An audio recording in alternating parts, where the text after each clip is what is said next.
Nous sommes ici dans une ancienne usine, une ancienne fonderie du 19e siècle. Donc vous avez toute la structure en bois, vous avez encore les rails au sol, où il y avait les chariots, et vous avez cet amoncellement d'objets qui en fait dormaient au milieu de la paille, au milieu des souris, au milieu des oiseaux. Quand nous sommes arrivés dans cet atelier il y a 6 mois, il y avait des pièces qui n'avaient pas été bougées depuis un siècle. Des compagnons qui étaient présents ici depuis 28 ans ont même découvert eux-mêmes des pièces. Je crois que chaque centimètre carré de cet atelier a été nettoyé, retourné, trié. Et c'est ce qui nous permet aujourd'hui, avec Maître Renard, de pouvoir organiser cette vente aux enchères au mois de septembre, avec Madame de Grivel qui vient de la société André Massé et qui travaille depuis quasiment 40 ans. Il y a eu une rencontre, parce qu'on s'est tout de suite bien entendu, et il y a eu une alchimie entre nos goûts communs et respectifs. On s'est mis à aimer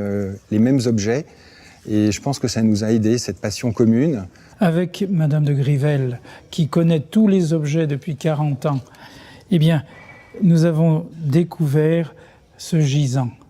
Et là, nous sommes respectueux, parce que ce Christ de douleur, c'est vraiment l'émotion pure et une satisfaction, et j'envie celui qui pourra l'acheter et qui en deviendra un propriétaire.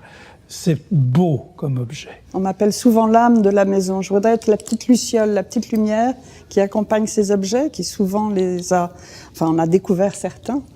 Et j'aimerais pouvoir les transmettre, et c'est ce que nous avons fait toute une vie. Et j'ai eu le grand bonheur qu'André Massé m'accompagne, d'accompagner André Massé et d'avoir une équipe extraordinaire.